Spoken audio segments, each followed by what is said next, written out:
Hi there, everybody. How are you guys doing? Hello, Sasha. You look good today.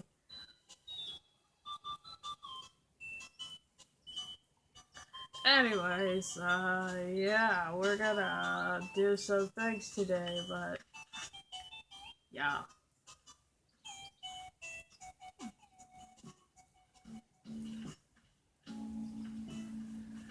Okay, let's go see Blathers.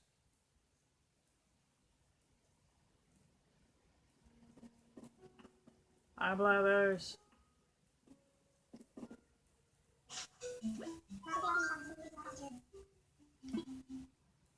Let's make Donotions together. Alright, what would you like to dot? You can have this, not that, but that. Nope. That. There you go. Everything else is gonna be infiltrated. Woohoo! Several things I say. Let's take a look. Okay, don't friggin' me speak my words. How dare you, Blathers? Anyways, splendid. We will gladly take these off your hands. No need to pull them out all. I'll handle the rest from here. Now, I see you're donating multiples of the same items, though we need only one. You may keep extras. Like to help you with anything else? Tell us about this. I must say, I'm intrigued to see what you bring me next. You want to learn about an oarfish? Indeed. What a splendid oarfish. I don't know how you fit into that little bag, but that thing is ginormous. The oarfish is a long eel-like fish that can supposedly reach up to 36 feet in length. They appear in various legends as things like messengers.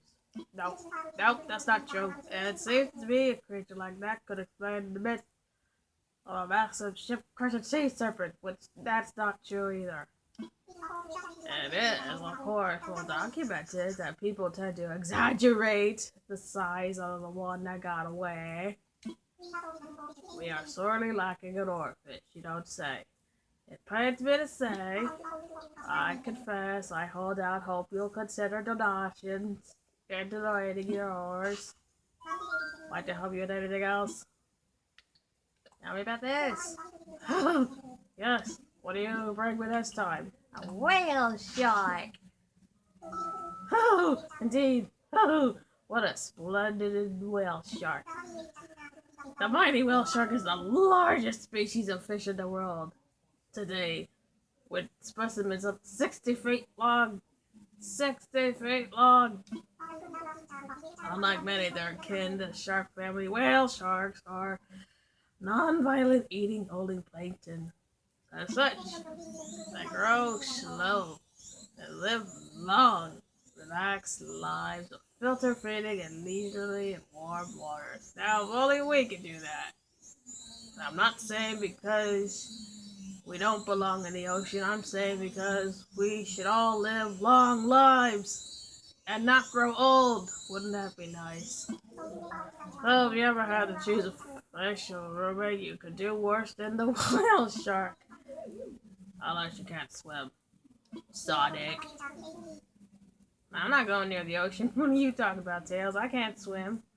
We are sorely lacking a whale shark. It pains me to say, I confess to hold up to you and consider donation yours. Can you show me some more? Show me some more? Yes! Here, talk about a giant isopod. Oh, indeed. Oh, what a splendid giant isopod. Growing up to the nearly 20 inches in the sea dwelling, that giant isopod is the world's largest cousin of the pill bug. 20 inches, 20 times, as resulting, I say. Making matters worse for those who find the pill bug repulsive rather than cute. The giant isopod could swim shockingly fast and known for his voracious appetite.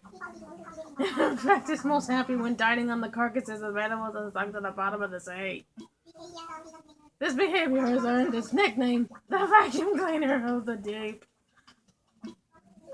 That's not what's scary than a freaking toe biter. Why must nature play such awful pranks on me?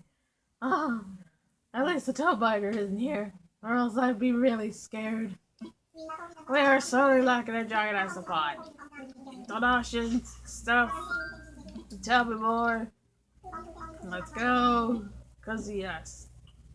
The umbrella octopus. These guys are cuties. What a splendid umbrella octopus. My feathers! Could there be an adorable sea creature than the umbrella octopus? I dare say not.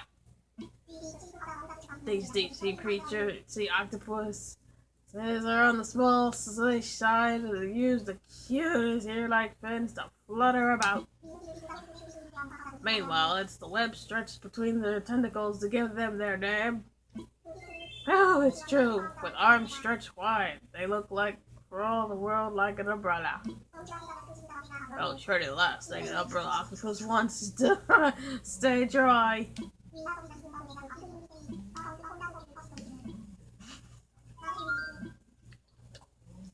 Got some orders to give to you, man. You're gonna read them to us one by one. Dare I say, ew! That is a man-faced stink bug. Do be careful and do not release it from its cage. I shudder at the very thought. Makes me more frightened of what the toe biter's gonna do. What toe biter? I never heard of a toe biter. What's a toe biter? Anyways, never mind the stinks bug smell. What you have here is a bug with a face on its back. What? Simply put, the bad-faced stink bug has markings on its shell that resembles a human face. Once you notice this face, you can't unnotice it. Indeed, this place might haunt you forever, even though that's technically not true, but see what you gotta see. At least the face to distract you from the stink. By the by, it would seem our collection is indeed lacking the man-faced stink bug. Personally, I do not mind at all, but professionally, I bet a contribution of the kind will benefit the museum greatly. Would you prefer to donate it?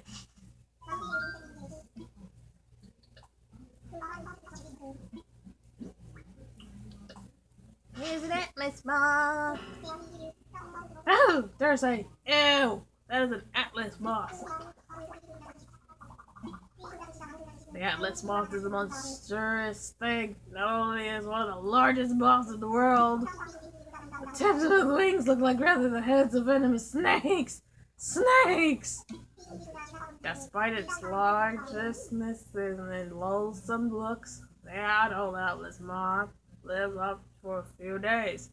That's good enough for me. I'll eat it. It emerges from its cocoon without a mouth, you see, and so cannot eat. I feel the poor thing, but it is still foul. Ew, I like the cage again, ew! Don't mind me. By the by, I was see my collection is laid and stuff. Yeah.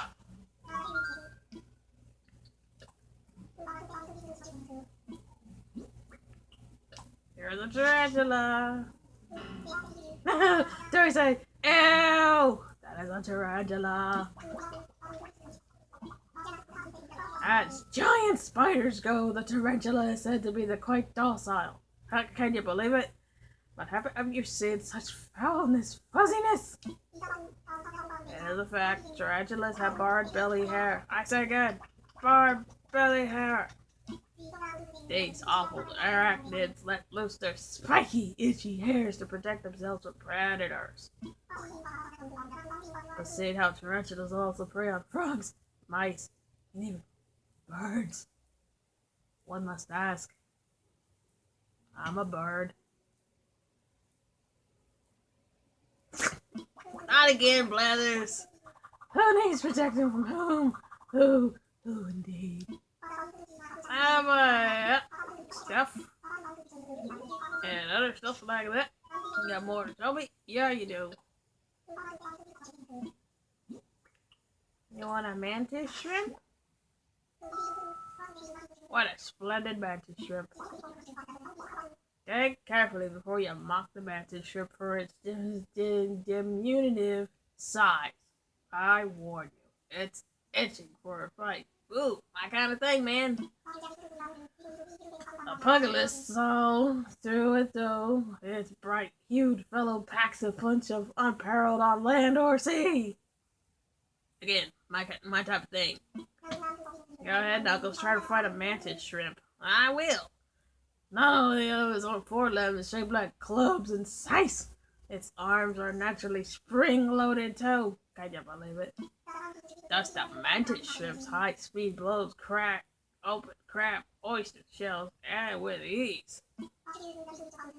And should you grab it with your hands, you might discover why it's called the thumb splinter toe. Careful for your thumbs, everybody. Don't worry about more than your freaking toes. Worry about your thumbs. You need those. We are sorely lacking this. Because yes.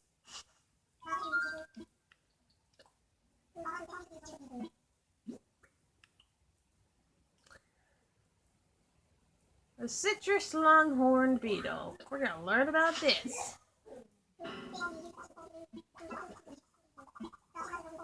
The citrus longhorn beetle is a putrid pest and a grave threat to trees. Trees! Not the trees. Huh, it's true. Adults possess powerful jaws used them to chomp through hardwood and plant fibers with ease. The little larvae are no better. Boring bullet hole like holes into innocent trees. Innocent trees! With gusto. Citrus trees especially. Those poor oranges. And we got orange trees! We are doomed. Precarious and vile indeed.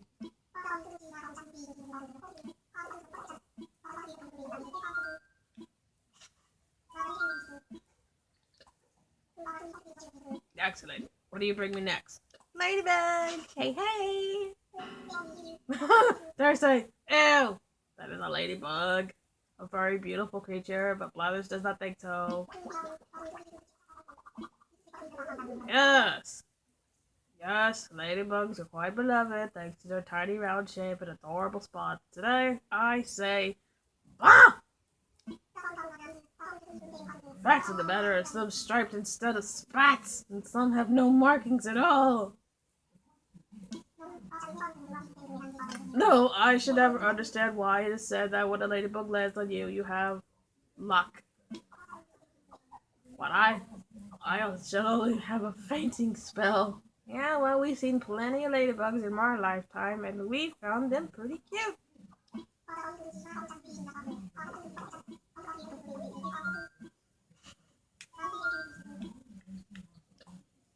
Yeah, a few more to read out, Blathers. Here we go. You're gonna first. Let's learn about the honeybee.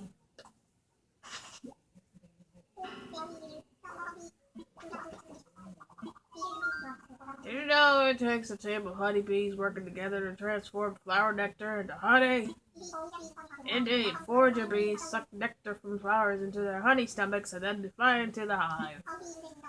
Hive bees then chew the substance and spit it into the honeycomb, fluttering in their wings to dry it out. Isn't that fantastic to learn? Yes, you could say honey is a tasty tribute to the hard work of the humble honeybee, and yet honey never goes stale. Oh my, you must confess you must have confused my lengthy description for imagination. At the end of the day, honeybees are still insects, and thus still ghastly. We bit less ghastly than most, I admit.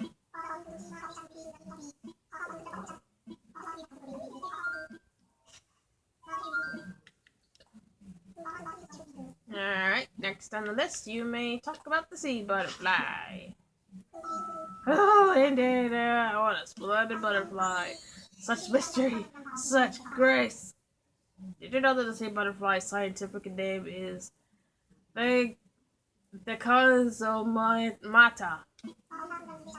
A very rough translation of the shell body is a shell body. Indeed, this illustracious creature is related to snails. However, it reminds me much more of an elegant feathered friend, the way it flies through the water. I almost said air. Well, with such grace it's flying, one shouldn't wonder if it's related to the owl. That's stupid. We are solely like that same butterfly, as you can see.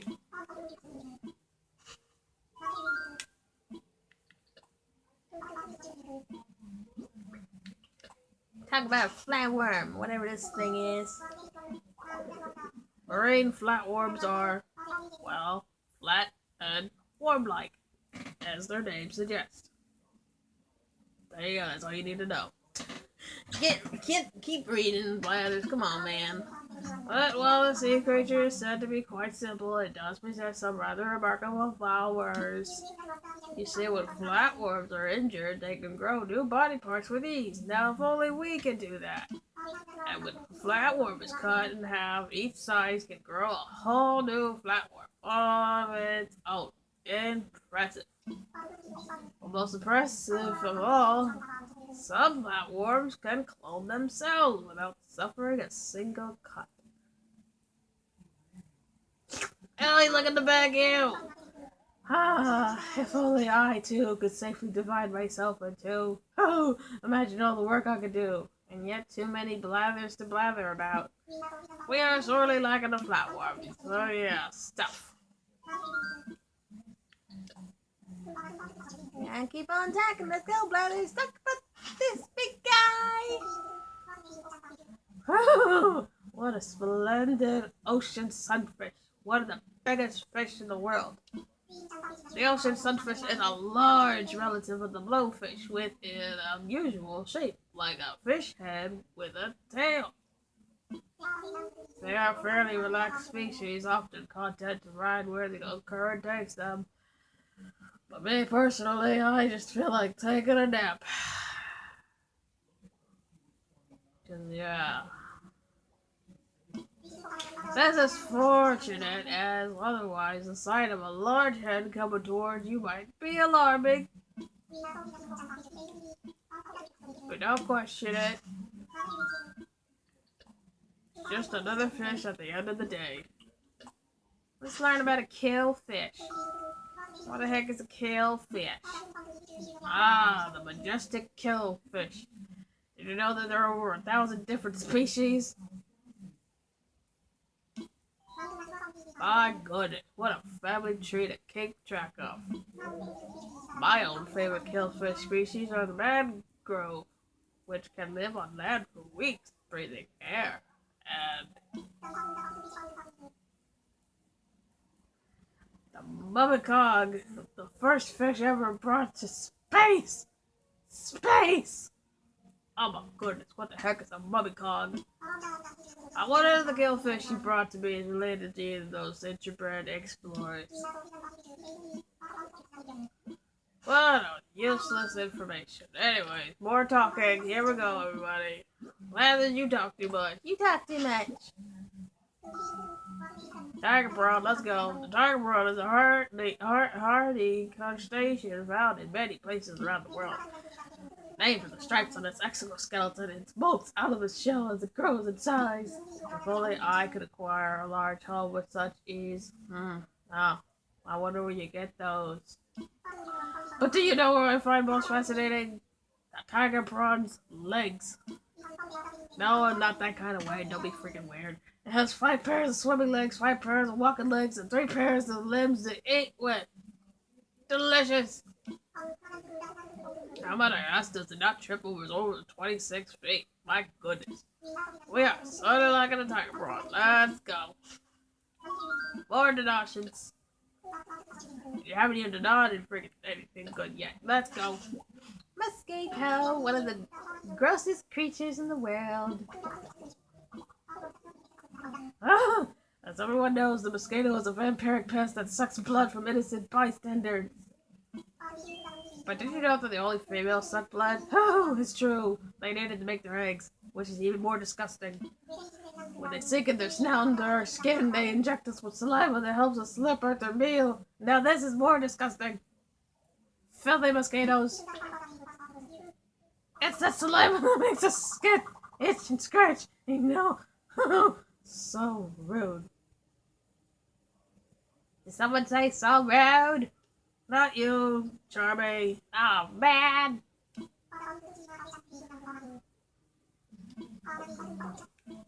I wouldn't take a mosquito even if I had to.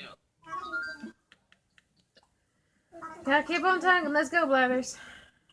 There's a bell, Cricket. You want a bell, Cricket? You got a bell, Cricket.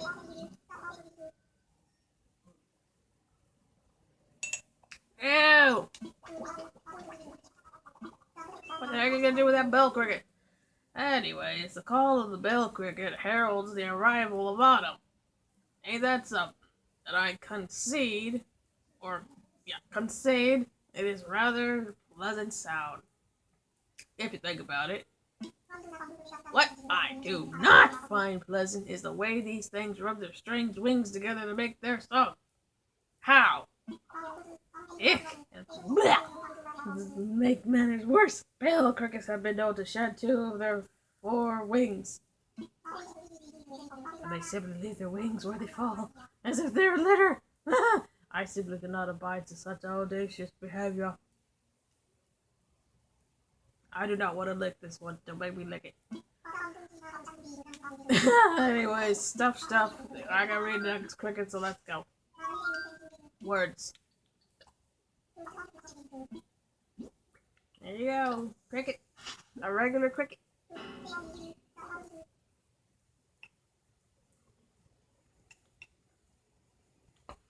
Ew!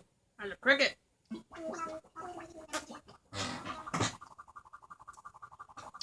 I do love the sound of crickets at night. They're so peaceful. I say, where shall I start with the cricket? Well, to begin with, they are mostly nocturnal creatures. And for that you day loving dear and old types, you'd be grateful. I mean, you don't have to lay eyes upon their freakily glazed over long antennae like us now at night owls. Of course, crickets are best known for chirping sounds they make by rubbing their wings together. Some find indoors the lovely listen to. Alas, it only serves to remind me of another unpleasant fact. Which is to say, you'll find a cricket's ears right next to its knees. I've grown weak in the knees at the mention of it. It has to hear its own music.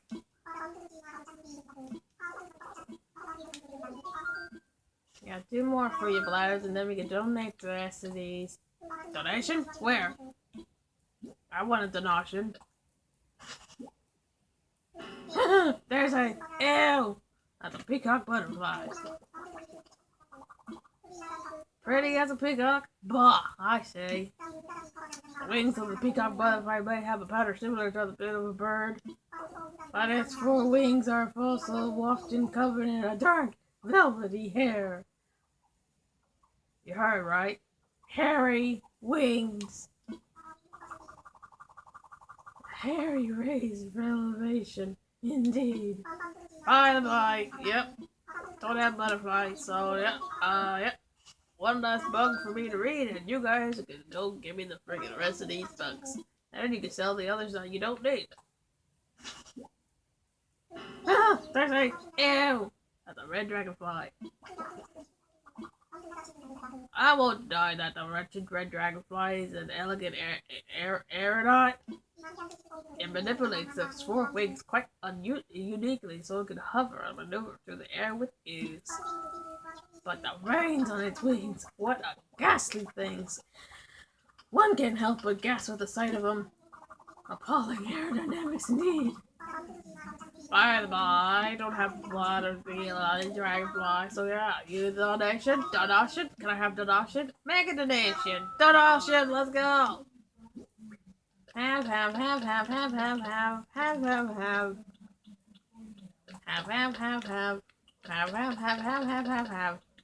There you go. Woohoo! Yay, you gave me stuff, yay. Yay. Oh, we good, man, need dip. Gotta dip.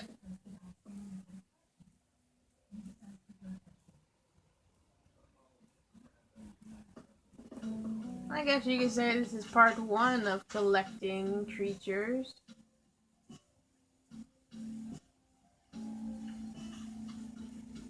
I guess the next part will be reading out the rest of these creatures or what they're all about. But in the meantime, let's go to the little nooks, crannies, and sell these fish that we don't need. Sell the ones that we don't need.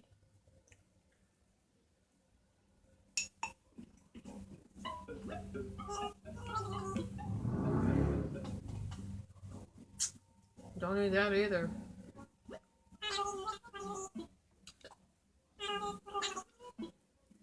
Okie dokie, you can have all these.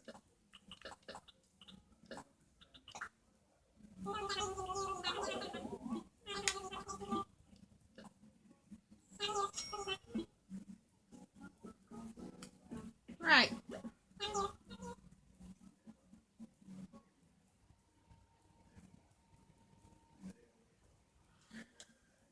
Hey, where's the sales? There's the Nuggles. See me. And it's a sign everybody have a good day. Try not to hurt yourselves or anybody. Let's collect the rest of these, yeah? Yeah.